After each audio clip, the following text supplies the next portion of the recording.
this week's edition of the Bulldog Blitz. I'm Juliana Kendall. And I'm Addison Hill, bringing you the latest of Samford sports. Being one of a kind can be both rewarding and challenging. For senior volleyball star Morgan St Germain, it's life on the court. I had the opportunity to talk with Morgan about her senior season. This year is Morgan St Germain's last year as a Bulldog, and she's enjoying being the only senior on the team. She's had a great run of it these past few years, with 559 digs so far, adding to her college career as a defensive specialist. But she humbly says that she thinks that her best asset to the team is actually her competitive spirit and leadership.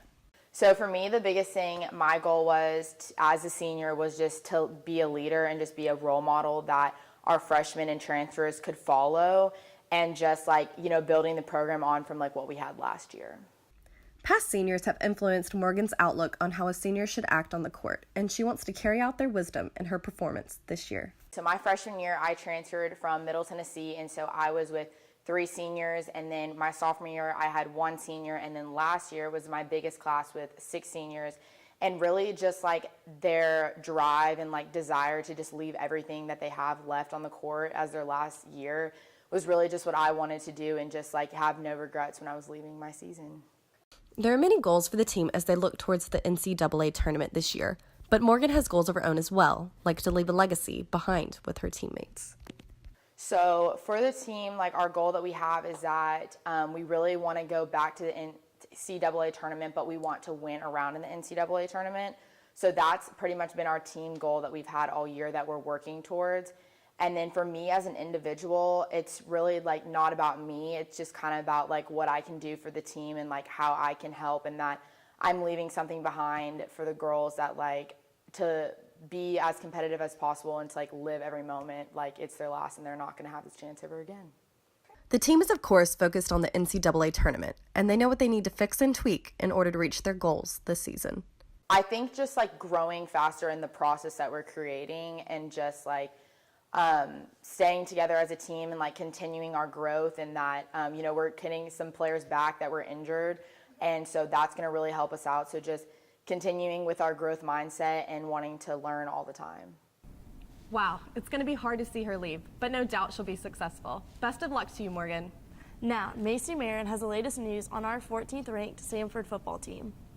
Last Saturday, the Samford Bulldogs traveled to Macon, Georgia to take on the Mercer Bears in a Southern Conference showdown. Junior quarterback Devlin Hodges completed 36 of his 49 passes for 367 yards and 2 touchdowns. Chris Schelling and Montrell Washington led the Samford offense in catches with a combined total of 16 catches, 159 yards, and 2 touchdowns by Schelling. The Samford offense totaled 465 total yards. The Bulldogs also had a strong special teams and defensive performance. Samford came in strong with 2 safeties, while Aaron Harris led the way for the defense with 13 tackles, followed by Shaheed Salmon with 10 tackles, holding Mercer to just 191 yards of total offense. The Bulldogs defeated the Bears 20-3, moving up to number 14 in the FCS coaches poll. This weekend they will host ETSU for Samford homecoming. Thanks, Macy. It's great to hear how our football team is roughing up the competition. Speaking of rough, it would be hard to find a tougher job on the football team than offensive lineman. Levi Edwards has all the news behind the trenches. Mike, you're about 20 minutes south of Birmingham from a town called Bessemer, where you had a very outstanding high school career that was able to land you here at Samford. What was one of the deciding factors that made you choose Samford University? I think what really made me want to come to Samford was because education. I really wanted to put a value on education, because I knew after football, football wasn't forever, so I knew after football I needed to do something. Also, after much prayer, I really thought this is where the Lord wanted me to be. Mike, you are a redshirt freshman on this offensive line, which is a very big deal, being an underclassman on this line, as well as a couple other guys that you have with you, as well as Nick Nixon, Bruce Obley, who are coming up and stepping up as underclassmen on this offensive line. So what are the pressures of being so young, being a starter, not missing a snap on this offensive line? I think one of the pressures of being on the offensive line this year is just that majority of us are so young that we don't have near as much game experience as some of the defensive lines from other rivals of ours. I mean, it's just we haven't built up the game experience as those guys have. Okay, so Mike, just to go over a couple of pass blocking schemes, just to, go go over what gives you the advantage. So say I'm a defensive line.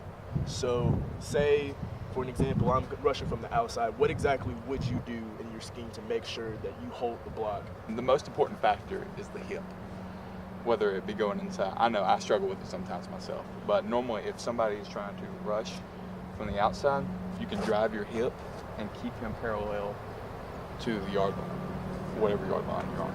But also you can do the same thing with the inside. If you have a very strong inside foot, you can stop a charge. You stop him from rushing, like say like he turns back, starts on the outside and rolls back into the inside. You can stomp your way down with your hip flat, hip straight, hip strong, that you can actually offset him. You're going up, and then the goal is to rush. How would you extend it out in the play where it's like going like that? So I would just extend and then just mirror him, quite honestly.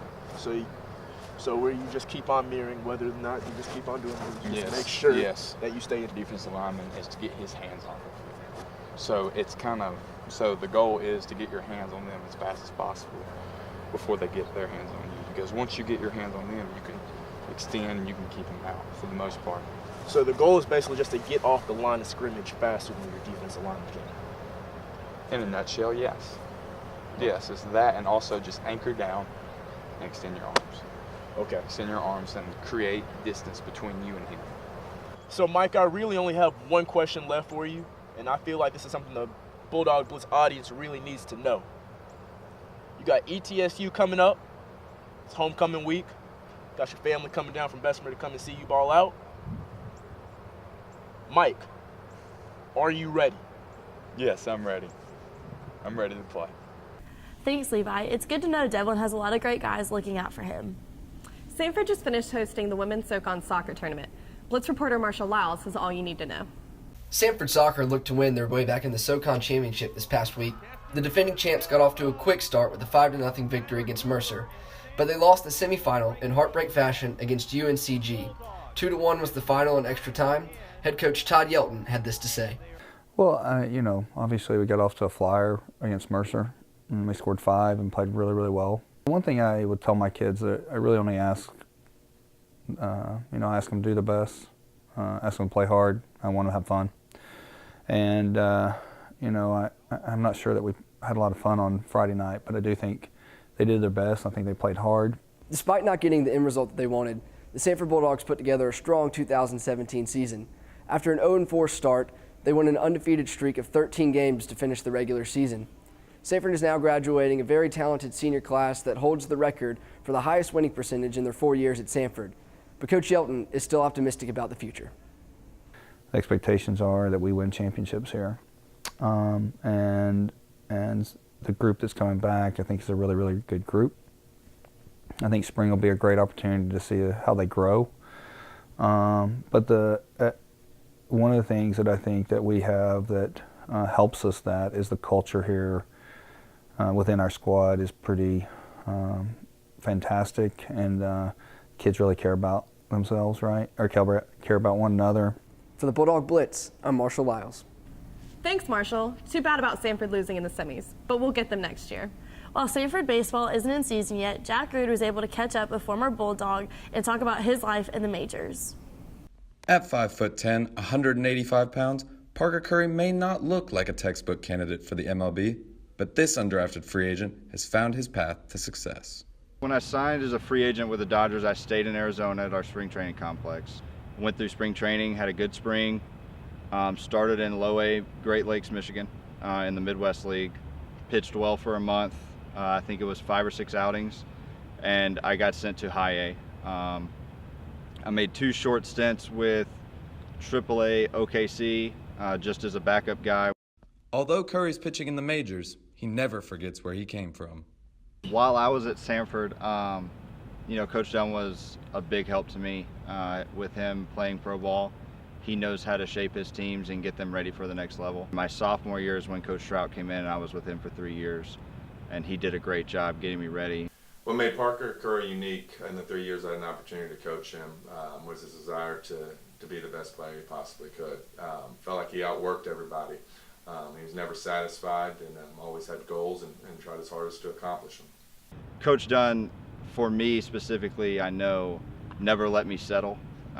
When he brought me in, he was very hands-on with me and getting me better. He was able to help mold me into a pitcher that could build each season. And he never, he was there to push me, never let me settle. Even when I think, hey, I had a pretty good outing, he was there to make sure that, hey, there's definitely things that you need to work on that get you to the next level. And for 4 years, I think that's what molded me into being able to sign a professional contract. The road to the majors can be hard, but Curry already knows where he's headed. For Parker in the next 3 years, I hope, and I think he will continue to be playing baseball. If you ask him, I think he's probably got aspirations to maybe make it to the big leagues in 3 years, and he's never been somebody that took no for an answer, and if anybody can do it, it's him for sure. I'd say in 3 years I'd like to be on the fringe of making it. If I'm not there, I'd like to be in AAA. I've gotten a taste of it before, even though it wasn't a lot. I've felt it. Next season I want to be in AA. I don't necessarily want to start, need to start there to feel like I accomplished a goal. For the Bulldog Blitz, I'm Jack Rude. Thanks, Jack. It's always good to hear about our former Bulldogs after they graduate. Samford basketball season is right around the corner. Hattie Breeze has all you need to know before hoops tip off. The most wonderful time of the year is almost here. That's right, basketball season. I'm here in Samford University's Pete Hanna Center, where all the action is about to take place. This past Wednesday, Samford basketball hosted their 4th annual media three-point shootout. Local media and Samford media alike were invited to take part in a three-point shooting competition and, of course, snag some interviews with coaches and players afterward.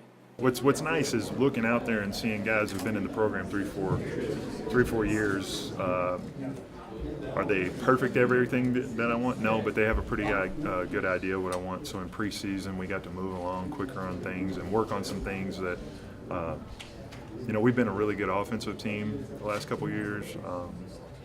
And I felt like our defense has needed work. So because our offense has been good, we really haven't spent a ton of time in preseason on offense, but we've got to work on our defense, and I think we've improved in some areas. There's areas we still need to work, but yeah, it's nice to look out there and see some familiar faces.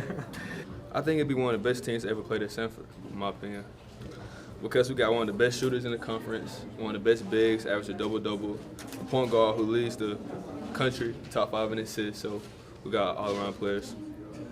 The Samford University men's basketball team will officially open their season this Friday at Arkansas. For the Bulldog Blitz, I'm Hattie Breeze. Thanks, Hattie. I'm excited to see the Bulldogs take the court this season. And that's it for this episode of the Bulldog Blitz. I'm Addison Hill. And I'm Juliana Kendall. Thanks for watching.